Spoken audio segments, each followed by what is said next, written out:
Hello, everyone. Welcome to another Flower Power Live. I'm Allison from the Well Cultivated Life, and tonight I'm looking forward to sharing a little bit of a different type of a show with you. Um, this week I have been doing a 5 day, which turned into a 6 day challenge called the Herbally Inspired Kitchen Challenge.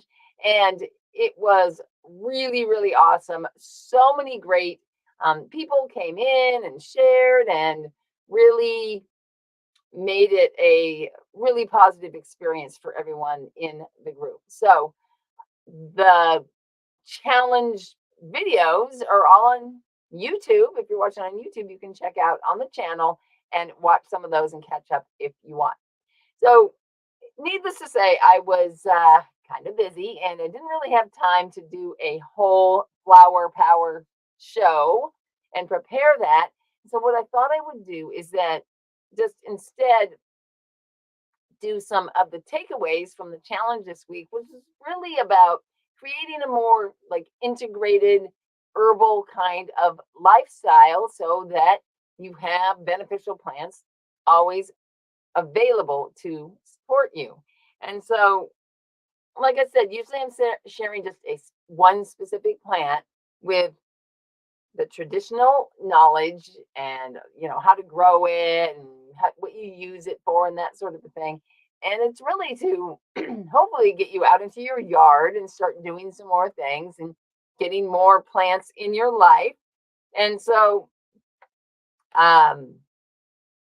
yes, so during the challenge, this is basically what we talked about, and there's certain steps you can kind of take that will get you to the point of being more natural for you to start reaching for an herb when you need some support. And so the other thing is that at the end of the challenge, I made an offer for a bundle of courses, and I'll tell you about that at the end of this video in case you're interested, even if you didn't take the challenge. So we talked about the place to start is really like the terrain. So the terrain around you, the terrain where you live, so you whatever your local plants are, as well as the terrain of your own body and your level of current wellness. And this is just really important because we tend to kind of let a lot of things go. And the word we came up with in the challenge was we tolerate a lot of things that we probably shouldn't. When in fact, we really just need to be taking responsibility for our own health and being our own best advocate when it comes to whatever treatments are available to us. And so once we start with where we are and uh, is that working for me or not, then we can make a decision. Okay, I want to move forward into something different or not. So if you decide you want to move something different, and you want to have plants to work with, of course, there are many different levels of sort of wellness, health, and so on that you can do with plants. And there's, of course, the medicinal use where you are using the plant to treat a specific condition of some sort. And this can be, if you're working with like an herbalist or something, you can use this for more of a serious disease. But in general, plants are really good. The herbal products are great for things like helping to lessen the severity of a cold or a flu, because what they do is they get in and they sort of encourage your body system to take care of things to heal itself. Whereas a lot of over the counter medications, really all they're doing for the most of them is they're just suppressing your symptoms. So you think that you feel better, but they're not working with your body to help your body actually take care of whatever it is that's going wrong. So that's an awesome use of herbs. Then there's, of course, just the general use of, wellness boosting herbs. And the thing that's so nice about that is you can get some nourishment and you can get some different help for just daily conditions. And it's wonderful because you can do it by bringing in these delicious and yummy smelling and beautiful looking and lovely textured plants to help you out along your sort of herbal journey. And so this creates just a so much better of a sensory experience for you overall that it has a an effect on your overall health just because having plants in your life, especially things like using just even smelling an essential oil or even sniffing a bouquet can just really help to calm your nervous system and get you into a better shape, a better state of low overall stress. We talked a little bit about background stress and how much that affects our health. And then, of course, there's food as medicine. Many of the nourishing and healthful herbs that we use are also actually foods like ginger and garlic and turmeric, which is another type of a root. And so we can easily bring these into our cooking or into our kitchen for all different kinds of use without even really having to make any kind of herbal medicines at all.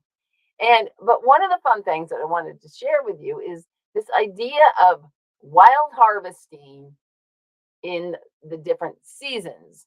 So I just put together a few pictures here and to talk about the types of things that are available at different times of year. Because this is what our ancestors did. This is what they were paying attention to. So they were paying attention to the terrain of their body again and the terrain around them. And so they were always had the knowledge of when different plants were available. So here is some spring plants. This is the purple dead nettle, which is in the mint family, and it's blooming out in my yard right now and in a lot of different places around the country. And it's a spring green, and it's also good for seasonal allergies and other respiratory things. And then in the basket, of course, there's some spring foods, these fiddleheads and morels, which can be harvested only at certain times of year. So you have to pay attention to the seasonality of food. And then the other picture there is some ramps, which are like a wild onion, wild garlic type of a plant. And so those are the types of things you can get during the spring. Now, when summer comes along, of course, we've got all the nice, beautiful flowers, and we're starting to get some of these fruits. And raspberry, yes, it's a delicious fruit, but it's also a really important. The leaf is used for a lot of. It's an astringent, and it's used for a lot of like helping with women's like toning the uterus, so it can be used in pregnancy, and it can also be used just for general menstrual assistance. And then, of course, the yellow plant is St. John's wort, which is well known as a nervine and calming and helping with depression. And then red clover in the front, which is thought of usually as a forage crop, but it actually has a lot of really great medicinal properties. It's kind of an adaptogen and helping us stimulate the blood and keep things flowing the way that it should. And so these are some of the summer plants that you might be finding. Then in the fall, of course, we've got goldenrod, which is an excellent allergy remedy, as well as some of these plants slash foods, such as rose hips that can be harvested in the fall and dried for the winter. And then on top is some burdock roots. So in the fall, we're digging up roots, and that can be roots of, we're used to thinking of fall harvest of potatoes or carrots or something like that, but also these medicinal plants. Burdock is also a food. It's used in a lot of Asian cooking. And so that's another fall plant that you can collect. And then in the winter, or late fall, there are still the evergreens that we can use and different kinds of mushrooms that we can collect that have medicinal properties. And white pine here has one of the best, highest sources of vitamin C. So that's awesome that it's available during the winter when we are in need of extra support. And then, of course, when you do all of these things over the course of the year and you are aware of the seasonal availability or you're growing some of your own foods, you end up with a whole stash, a whole toolkit of these types of different extracts and honeys and all the dried herbs that you can use for yourself throughout the entire winter to keep yourself healthy. So that's just a little tour through the seasons. And um, the ultimate outcome, of course, of this is that to keep ourselves more nourished. And the other word that came up in the challenge was nurtured, like just to really think about how well are we taking care of ourselves in the same way as the name of my business is the well cultivated life. And so this is what this is really about, cultivating and nurturing and caring for ourselves in a way that is gentle and improves not only our physical health, but as a result of our sort of mental and emotional health as well. So I thought I would draw a card from this deck here, the Earthcraft Oracle, which is, since we're talking about terrain and seasons and earth and things like that. So the thing is, I've drawn a card here a couple of times previously, and sometimes I'll draw cards and they'll be like, that doesn't seem right. And I have done this now. This is the third time this card has come up. And finally, I'm like, okay, I guess it makes sense. And that card is death. And when I first started working with cards, when I was in my, late teens and early 20s, I was horrified that there was a card called death and someone's going to die. And I really didn't understand what that means. And but over the years, I've come to realize that really, the death card has to do with transformation. That's what these mean. And so some of the sayings off of this card are that you have come to an ending and so a new beginning. So it's time for a transformation, time to move on to bigger and better things. Where you are now is too small for your energy. So if you're thinking about getting healthier and you're thinking about growing and expanding your health, you might need to let something die in order to do that. You've outgrown your situation and you must let it go with compassion, gratitude, and optimism, even if it feels painful at first. And this really has a lot to do with making new habits and making changes in what we do and the way that we approach our life. And habits are not easy to change. That's why they are habits.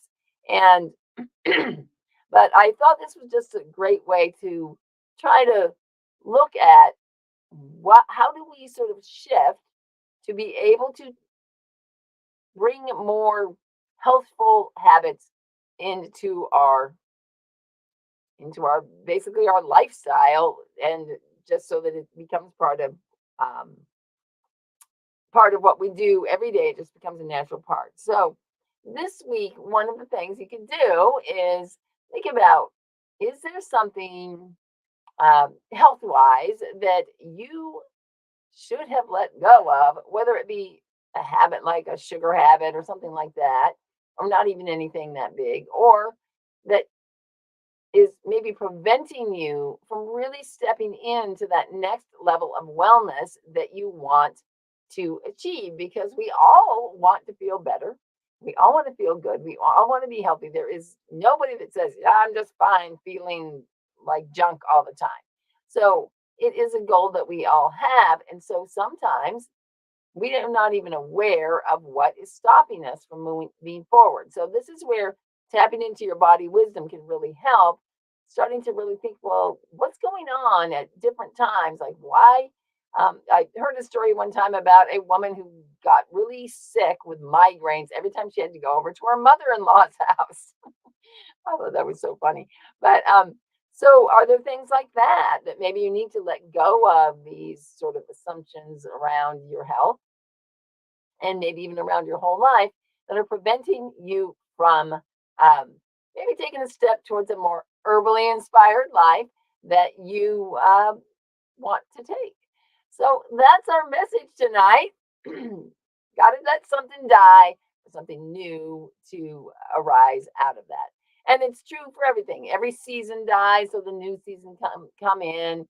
Every time you make a change in your life, something has to be let go in order to make place for the new.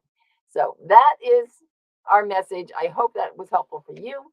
And if you were not on my challenge and you have an interest in getting some help in making these changes, I do have an offer available for exactly this type of help where I'm offering a couple of courses, like a course bundle called the Herbal Body Bundle, which is available now for registration through Friday night. And so what I'm going to do is I'll put the link down below the video if it's something you're interested in. If this really rings true with you, like, oh, wow, you're right. I really have been wanting to step forward into something different, but I haven't really known how to do that. The main part of the course teaches you basically all the steps of going out into your terrain, collecting, harvesting, processing, storing, and creating your own herbal apothecary. So that's basically what you'll end up with at the end of the course.